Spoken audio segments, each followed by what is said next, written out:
निम्नलिखित प्रश्न नंबर 6 है। निम्नलिखित समीकरणों से एक्स वाई जेड के मान ज्ञात करने हैं। ये तुम्हारे खंड दिए हुए हैं 3 और तीनों खंडों से हमें एक्स वाई जेड के मान ज्ञात करने हैं। अब मैंने बताया था तुम्हारे लिए कि जब दो मैट्रिक्स आयु जो है इक्वल होते हैं तो उनके सेम ऑर्डर होने चाहिए और संगत अवयव बराबर होने चाहिए। ये आपको मैं पहले बता चुका हूं। तो यहाँ पर ये सेम ऑर्डर के जो सब दिए हुए हैं सब खंडों में सेम ऑर्डर के हैं। तो अब हम लिखेंगे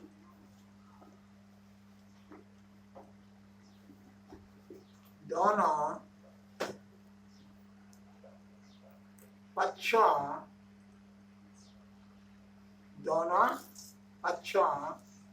के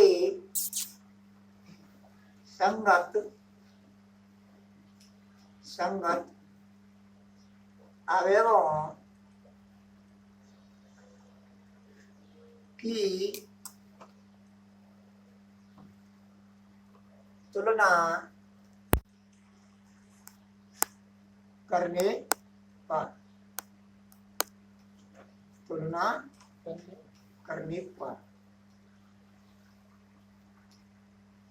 संगत अवयवों की तुलना करने पर।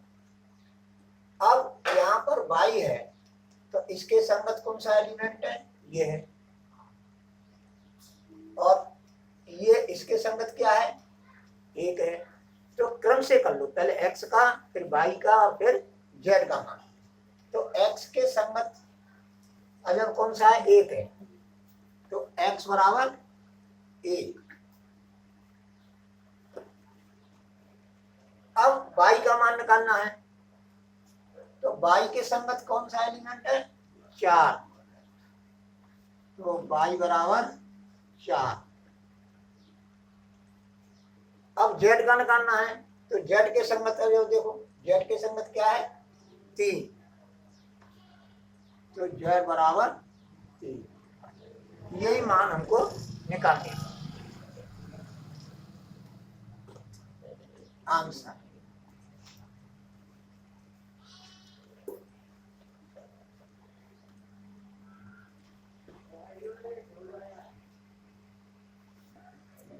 अब पहला खंड हमने करा दिया है। अब दूसरा खंड है ये। और दूसरे खंड में क्या है?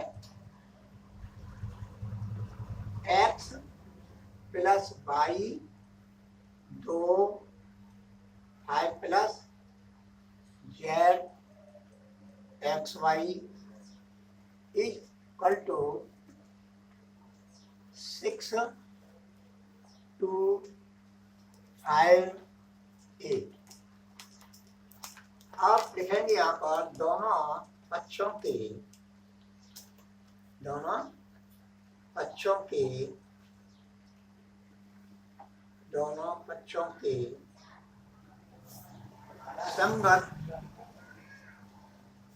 संगत अवयवों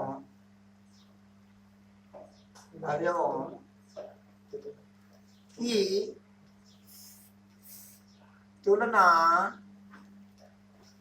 करने पर। तो तुलना करेंगे तो x प्लस वाई बराबर क्या हो जाएगा? 6। x प्लस वाई के संगत कौन सा एलिमेंट है? 6। तो x plus y equal to 6। समीकरण नंबर 5। अब एक्स वाई के संगत क्या है? 8।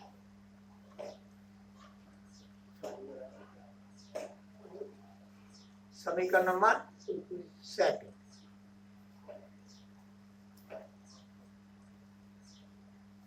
अब 5 प्लस जेड के संगत क्या है?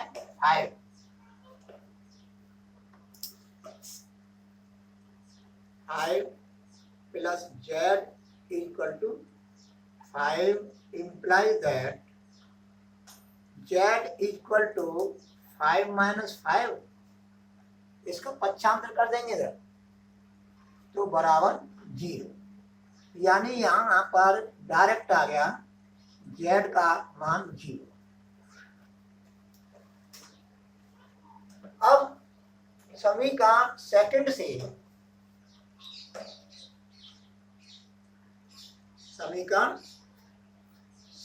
से y इक्वल टू 8/6, समीकरण नंबर थर्ड, ये मैंने थर्ड मान लिया। ये तो डायरेक्ट आ गया सीधा, z का मान 0। अब मैंने ये थर्ड मान लिया। अब लिखेंगे समीकरण फर्स्ट में, समीकरण थर्ड से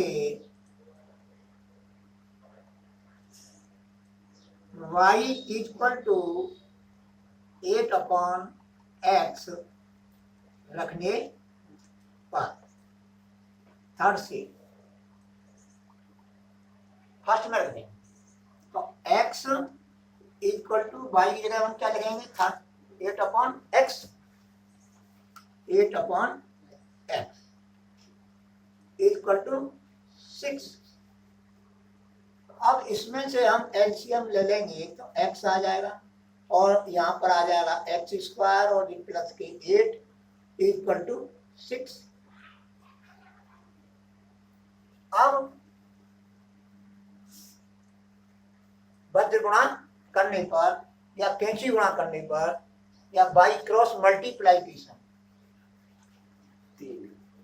x² plus 8 equal to 6x। अब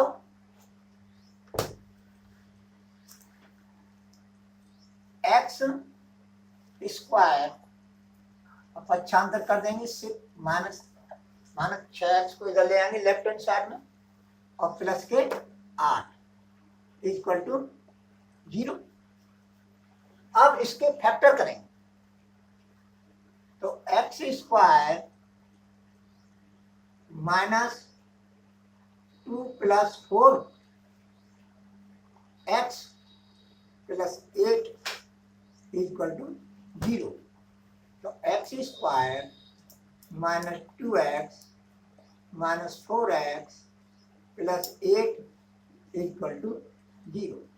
अब इसमें से कॉमन लेंगे, इसमें से कॉमन लेंगे। हमने माइनस का गुणा किया और x का इनमें गुणा किया, तो इसमें कॉमन आएगा x, तो x माइनस 2 माइनस 4 कॉमन लिया तो x माइनस 2 इक्वल टू 0। तो ये हो गया x माइनस 2 और ये हो गया x माइनस 4 इक्वल टू 0। अब x माइनस 2 बराबर 0, तो x बराबर 2, x माइनस 4 इक्वल टू 0, तो x बराबर 4। जब x बराबर 2 है तो y बराबर कितना होगा, तो समीकरण थर्ड में मान रख देंगे, समीकरण थर्ड में मान रखेंगे। समीकरण थर्ड में x बराबर 2 रखने पर, समीकरण थर्ड में x बराबर 4 रखने पर, अब इसमें रखेंगे मान, तो y बराबर 8/2 इक्वल टू 4 जब x का मान 2 है तो y का मान 4 होगा। अब y equal to 8/4 equal to 2 implies that y equal to 2। जब x बराबर 4 है तो y बराबर कितना है? 2। अतः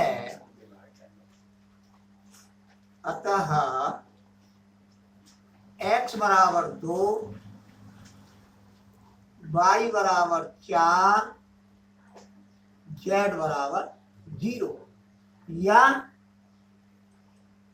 x बराबर 4, y बराबर 2 और z बराबर 0। 0 तो क्लियर, ये आंसर हो गया।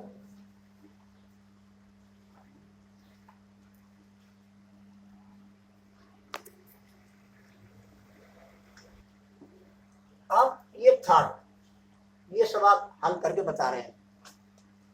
ये है तुम्हारा x plus z y plus Z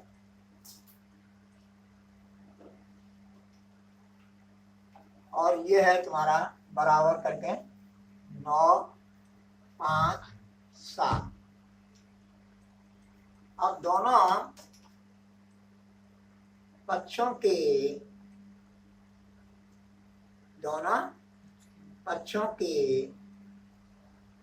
संगत अवयवों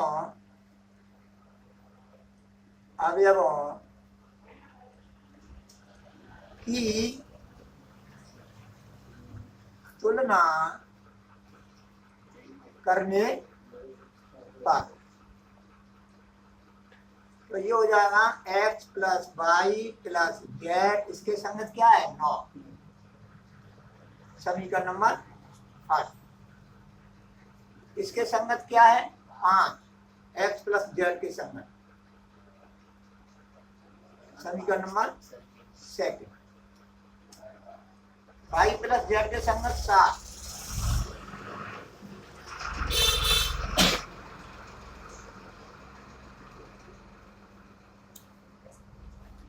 समीकरण फर्स्ट में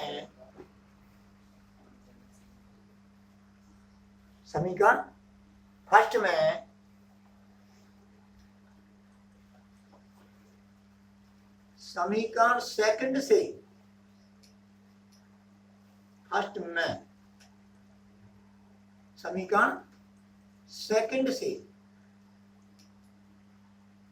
x plus z equal to 5 रखने पर x plus z, x plus z का मान कितना है? 5। तो ये हो जाएगा y प्लस 5 इक्वल टू 9।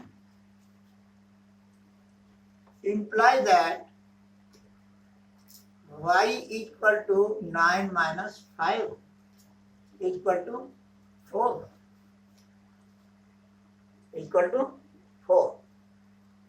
तो ये हो गया y इक्वल टू 4, यानी y का मान आ गया।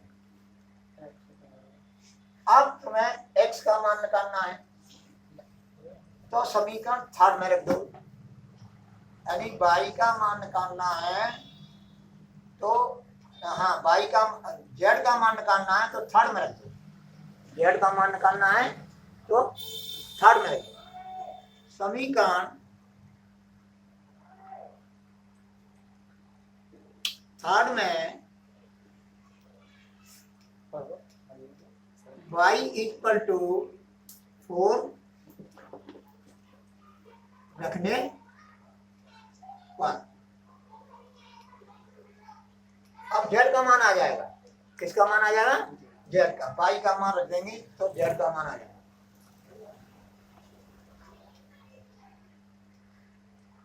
4 प्लस z इक्वल टू 7, तो z is equal to 7 minus 4 is equal to 3 imply that z equal to 3। z का मान आ गया, y का मान आ गया, अब किसका रहा, x का। अब सेकंड में z का मान रख दो, सेकंड में z का मान रख दो। समीकरण सेकंड में, समीकरण सेकंड में z बराबर 3 रखने पर x plus 3 is equal to 5, तो x is equal to 5 minus 3 is equal to 2, यानी x इज इक्वल टू 2। ये x y z के मान आ गए। अतः अब क्रम से लिख दो मान, x बराबर 2, y बराबर 4 और z बराबर 3। अब उत्तर की जांच, अब उत्तर की जांच कैसे करेंगे, उत्तर की जांच। अब इनके मान रख के देख लो, 2 धन 4 कितने हो गए, 6 प्लस 3 तो कितने हो गए, 9। x प्लस जेड बराबर 5, तो x की जगह पर हम क्या लिखेंगे, 2, z की जगह पर क्या लिखेंगे, 3, तो 2 और 3 5। y प्लस जेड बराबर 7, तो y की जगह पर हम क्या लिखेंगे, 4, z की जगह पर 3, तो 4 धन 3 बराबर 7। तो ये तीनों समीकरण संतुष्ट हो रहे हैं इन मानों से, इसलिए हमारे जो उत्तर हैं x y z के मान हैं वो बिल्कुल करेक्ट है।